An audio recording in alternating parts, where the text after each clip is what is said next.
week, and you are now aware that reading this week is going to look slightly different than it has the last couple weeks.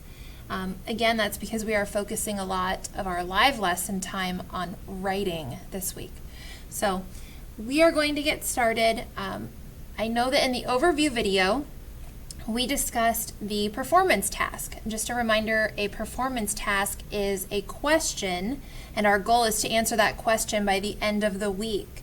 So throughout these next few videos, we are going to dive right into a nonfiction text and guide our thinking so that we are able to respond to that question very thoughtfully by the end of the week. The first text we want to look at is Tying the Score. I see the title there and then the subtitle, Men, Women in Basketball. So I'm just going to scroll through, and you have this page in front of you in your Making Meaning workbook. It's on pages 8 and 9. So you want to make sure you have that. If you do not, pause this video and then come back. So good readers, we scroll through, we skim through a text prior or before we read the text. So we're just looking, paying attention to these nonfiction text features, headings, photographs, captions, even charts. I see a couple abbreviations here, NBA, WNBA. Maybe you are familiar with those and you know what those abbreviations represent or stand for. So I'm going to go back to the beginning. I want you thinking. Make a prediction. What do you think this article is going to be all about? You can turn and talk to someone next to you or just think to yourself for a moment.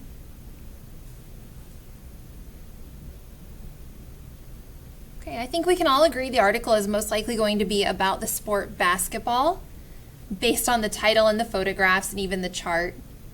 So we're going to go ahead and get started. You are following along. We have Tying the Score, Men, Women, and Basketball. In the basket. In 1891, PE teacher James Naismith took on a challenge to find an indoor game that would keep rowdy students busy during the cold winter months. He had the caretaker nail up a peach basket at each end of the gymnasium, and the game of basketball was born. This word right here, caretaker, is referring to a person who takes care of a building. Little did Naismith know that this sport would grow to be one of the most watched games in the world, and that the players would be paid multi-million-dollar salaries. Well, the male players, that is. Early days. In the beginning, professional men's basketball was seen as a kind of sideshow entertainment. It kind of refers to almost like a circus, where players showed off their skills. Teams would travel from town to town, stopping to challenge local teams. All that changed on November 1st, 1946, when the first game in the National Basketball Association, the NBA, was played. The Tornado Huskies versus the New York Knickerbockers at Maple Leaf Gardens in Toronto, Canada. The game drew a crowd of 7,090 people, a huge number for that time. Women's basketball got off to a slower start, but by the 1950s, women's college basketball was going strong. Women even had their own superstar player, the extraordinary Nera White. Standing at an impressive 6 feet 1 inch, White regularly sank baskets from center court. Fast forward to 1996, hot on the heels of the U.S. women's team winning a gold medal at the Olympics, the Women's National Basketball Association, or the WNBA, was formed. Women finally had a national league of their own. A numbers game. The WNBA is not yet as financially successful, meaning they're not earning as much money as the NBA, but that's probably because men's basketball had a 50-year head start. However, the number of WNBA fans keeps growing. In 2013, the WNBA signed a 10-year extension on its television contract with one of the largest sports networks, ESPN. Many WNBA players have become household names and have huge fan clubs. Today, the NBA and WNBA are the same in some ways, but very different in others. Both are exciting to watch and they attract large crowds.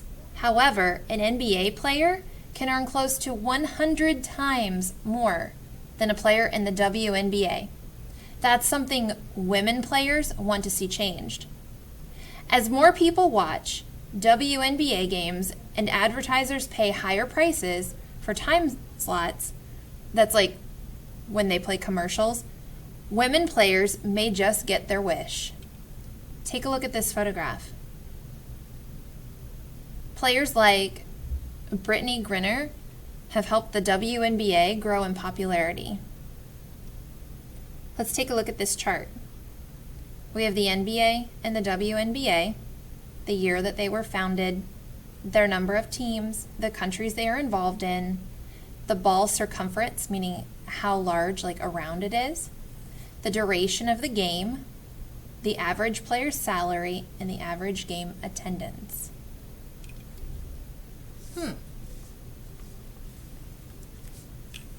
So now that we've read through this article together, you have a discussion board post. You will open the discussion board and you are going to respond completely to all 3 questions that are included. That wraps up day 1. Thanks.